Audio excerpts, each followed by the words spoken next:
Hello dear friend, इस video में हम डिस्कस करेंगे MPHS state part 9 question number 81 से 90। क्वेश्चन नंबर 81 है, if r is the radius of planet, g is the acceleration due to gravity. तो आपको बताना मीन डेंसिटी प्लेनेट की इनमें से कौन सा फॉर्मूला सही रहेगा मीन डेंसिटी के लिए। देखो, डेंसिटी का फॉर्मूला होता है मास पर यूनिट वॉल्यूम। ओके, और स्मॉल जी और कैपिटल जी में जो रिलेशन होता है जी एम अपॉन में आर का स्क्वायर। ठीक है, यहाँ पर मैं मास किसका लूँगा, जिसकी मैं डेंसिटी निकाल रहा हूँ, यानी कि प्लेनेट की, और वॉल्यूम भी प्लेनेट की होगी।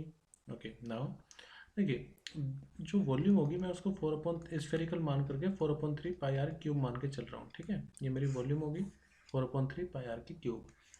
अगर मैं यहाँ से m निकालूँ तो m इक्वल टू कितना होगा, जी आर को कैपिटल ले लेंगे, जी आर का स्क्वायर अपॉन में स्मॉल जी, सॉरी कैपिटल जी। देखो m इक्वल टू कितना, जी आर स्क्वायर अपॉन में जी। अब m की वैल्यू यहाँ पर पुट करते हैं, जी आर का स्क्वायर अपॉन में जी, और वॉल्यूम की वैल्यू कितनी है, 4/3 πr³। तो 3 तो ऊपर जाएगा और ये यहाँ पर, तो 3 g r का स्क्वायर अपॉन में 4πr³ इंटू में कैपिटल जी। तो रो इक्वल टू कितना आ जाएगा, देखो r से r कैंसिल कर देते हैं, तो 3g अपॉन में 4πr का जी 4πr g। तो ऊपर तो 3g आएगा और नीचे 4πr g आएगा। तो 3g ऊपर किस में आ रहा है, सिर्फ इसमें 3g, बाकी सब में तो नहीं है। तो इसलिए हमारा सही आंसर क्या होगा, 3g अपॉन में 4πr, ये इसकी मेन डेंसिटी होगी।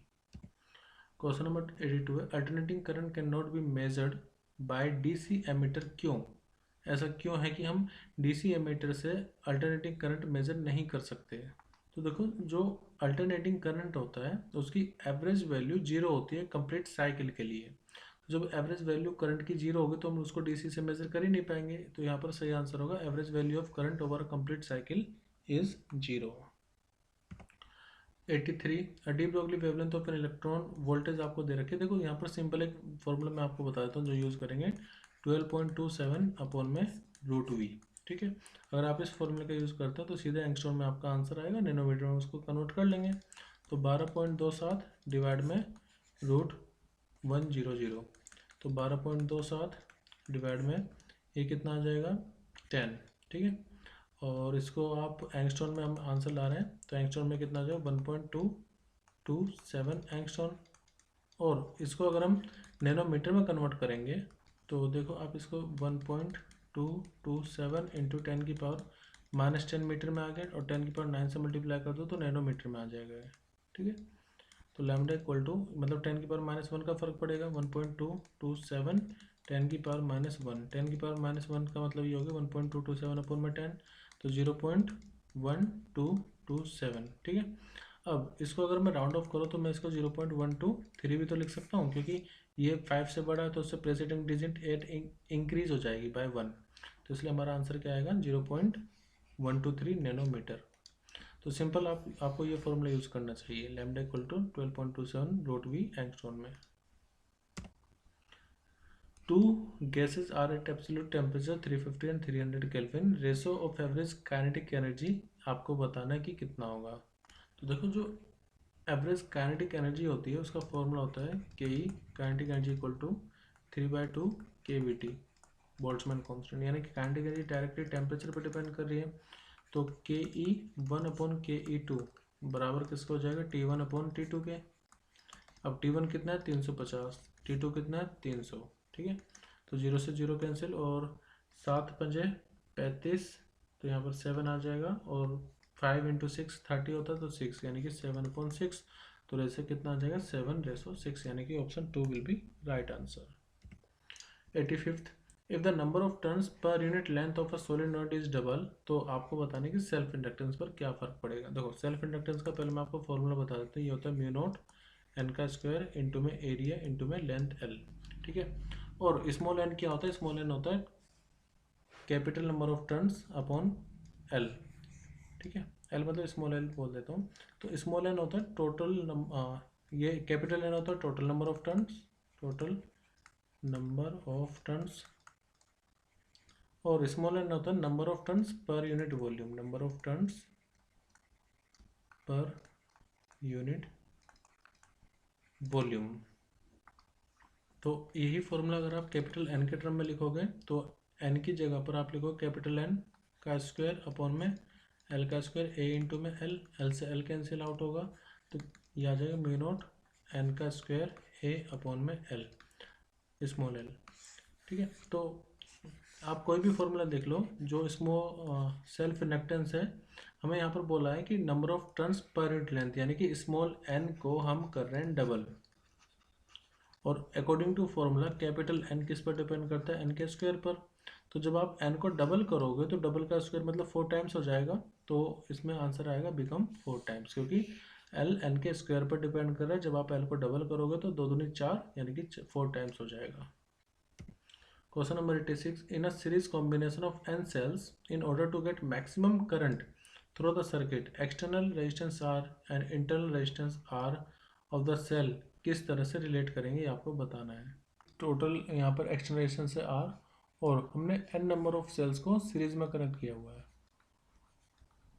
तो इस तरह से बहुत सारे सेल्स सीरीज में कनेक्टेड है, सबका इंटरनल रेजिस्टेंस कितना है R R R R। अब मैं मान लेता हूँ कि एक सेल का ईएमएफ है E and number of cells connected है, तो इसमें जो करंट फ्लो करेगा वो होगा इक्विवेलेंट ईएमएफ अपॉन में आर इक्विवेलेंट। ठीक है, अब इक्विवेलेंट कितना हो जाएगा, देखो यहाँ पर ई आइडेंटिकल सेल है तो टोटल ईएमएफ कितना हो जाएगा एन इंटू में ई अपॉन में आर इक्विवेलेंट, मतलब एक तो ये आर है और उसके साथ ये सब आर सीरीज में कनेक्टेड होंगे। अब सीरीज में जो फॉर्मूला होता है वो क्या होता है, R one plus R two plus R three, R one plus R two plus R three, मतलब डायरेक्टली हमको ऐड करना पड़ता है आर इक्विवेलेंट निकालने के लिए। तो आर आर आर ऐसे बहुत सारे एन रेजिस्टेंस कनेक्टेड है, तो जो स्मॉल आर है उसका इक्विवेलेंट कितना आएगा R plus R N times आपको ऐड करना पड़ेगा। तो जिसको आप एन आर भी तो लिख सकते हो। ठीक है, इसका मतलब अब जो टोटल सर्किट का इक्विवेलेंट रेजिस्टेंस है वो कितना आ जाएगा, आर इक्विवेलेंट आएगा। पूरे सर्किट की मैं बात करूँ, यहाँ पर सिर्फ मैंने इंटरनल रेजिस्टेंस के इक्विवेलेंट की बात की थी, तो वो आएगा external R plus internal equivalent यानी कि स्मॉल एन आर। ठीक है, तो एन ई अपॉन में आर प्लस एन आर ये हो जाएगा करंट का फॉर्मूला जो सर्किट में फ्लो कर पाएगा यहाँ पर। तो ये फॉर्मूला आ जाएगा करंट का, I equal to N E upon में आर प्लस एन आर। अब देखो हमें करंट चाहिए मैक्सिमम, तो आई मैक्स की कंडीशन ये होगी कि करंट मैक्सिमम तब फ्लो करेगा जब R plus N R minimum होगा। ठीक है, अगर R plus N R minimum होगा तभी हमें सर्किट में करंट मैक्सिमम मिलेगा। तो अब यहाँ पर देखो मिनिमम क्या कर सकते हैं, एक स्टेटमेंट से समझते हैं। फॉर द मैक्सिमम करंट जो आर की वैल्यू होगी यानी एक्सटर्नल रेजिस्टेंस की वैल्यू वो बहुत ज़्यादा होनी चाहिए स्मॉल एन आर से, ताकि आर प्लस एन आर जो है वो आर के ही इक्वल आ जाए। ठीक है, क्योंकि हम इसको इग्नोर कर देंगे उस टाइम पर जब आर की वैल्यू बहुत बड़ी होगी। तो नीचे सिर्फ डिनोमिनेटर में जो हमारा फॉर्मूला था ना करंट का, ई एन ई अपॉन में आर प्लस एन आर, तो हम क्या कर रहे हैं इसको इग्नोर कर देंगे। इसको इग्नोर कब कर पाएंगे, जब आर की वैल्यू बहुत ज़्यादा बड़ी होगी एन आर से। तो इसको इग्नोर करने पर हमारे पास जो फॉर्मूला आ जाएगा करंट मैक्सिमम का, it will be just equal to N E upon में आर। ठीक है, वही चीज़ यहाँ पर लिखा हुआ, जो मैक्सिमम करंट हो जाएगा वो कितना हो जाएगा, आई मैक्स हो जाएगा एन ई अपॉन में R. So we can say that in series combination of cell to get a maximum current, the total internal resistance of the cell should be negligible as compared to the external resistance of the circuit। यानी कि जो cell का internal resistance होता है वो बहुत कम होना चाहिए एज कंपेरेबल टू जो आप बाहर लोड रेजिस्टेंस को कनेक्ट कर रहे हैं। तो इस हिसाब से हमारा सही आंसर क्या होगा, option 4। Question number 87। In a single slit Fraunhofer diffraction experiment, x1 and x2 are the distance of first and second maxima for the center of diffraction pattern। आपको बताना कि x1 अपॉन x2 किसके equal होगा। तो देखो single slit diffraction में जो position होती है मैक्सिमा की वो थी 2n+1 lambda capital D upon में 2a। ठीक है, अब जब मैं x1 अपॉन x2 फाइंड करूँगा तो लैम्डा डी अपॉन 2 है, ये तो दोनों में कॉमन रहेगा, डी डी ए। डिफरेंस किसका हुआ, एन का। कैसे, तो यहाँ पर हो जाएगा 2n1 + 1 अपॉन में 2n2 + 1। ठीक है, 2n1 कितना अपने पास फर्स्ट मैक्सिमा यानी कि 1 + 1 अपॉन में 2 इंटू ये कितना सेकंड मैक्सिमम, तो यहाँ पर हम n की वैल्यू ले लेंगे 2 + 1, तो 2 और एक 3 आएगा, यहाँ पर 2 दूनी 4 और एक 5, तो जो रेशो आएगा x1:x2 इट विल बी 3:5, तो हमारा फर्स्ट आंसर सही रहेगा। 88 20 ampere current is flowing through a straight wire. The intensity of magnetic field at a point of 10 cm from the wire कितनी होगी। तो देखो मैंने आपको इससे पहले वाले पार्ट में फॉर्मूला बताया था, इन्फिनिटली लॉन्ग वायर है अगर, क्योंकि बोला नहीं है कि फाइनाइट लेंथ है, जब लेंथ गिवन है तब फाइनाइट मानोगे उसको, अगर नहीं बोला तो इन्फिनिटी होगा। तो B = μ0I अपॉन में 2 पाई, और सेपरेशन अगर R है तो यहाँ पर 2πr। हम सब वैल्यू पुट कर लेते हैं, तो μ0 की वैल्यू होती है 4π इंटू में 10⁻⁷। करंट की वैल्यू 20 एम्पियर है, अपॉन में 2π इंटू आर की वैल्यू कितनी है, डिस्टेंस है 10 सेंटीमीटर, तो 10⁻² की मल्टीप्लाई कर दो ताकि ऐसा यूनिट में आंसर आ जाए। पाई से पाई कैंसिल करो और ये आ जाएगा 2, ठीक है, 0 से 0 कैंसिल कर देते हैं, तो यहाँ पर आपको दिख रहा होगा 2 × 2 = 4 इंटू 10⁻⁷ और +2, तो ये आ जाएगा 4 इंटू 10⁻⁵। तो अपना जो आंसर आएगा वो आएगा ऑप्शन फर्स्ट सही, 4 into 10⁻⁵ weber per metre square. Question number 89 the existence of discrete state with discrete energy of a wave, ये किस पर बेस्ड होता है। तो इसमें जितने भी ऑप्शन है ना, पहले मैं उनको एक्सप्लेन कर देता हूँ, जैसे Pauli exclusion principle, Heisenberg uncertainty principle, Schrodinger wave equation और कन्फाइनमेंट प्रिंसिपल। देखो अगर हम कन्फाइनमेंट प्रिंसिपल की बात करें, quantum confinement is the special confinement of the electron hole pair in one or more direction within a material, and also electronic energy level are discrete. It is due to the confinement of the electronic wave function to the physical dimension of the particle. This explains the existence of discrete state and discrete energy of wave, यानी कि confinement principle ही हमें discrete energy और discrete state के बारे में बताता है।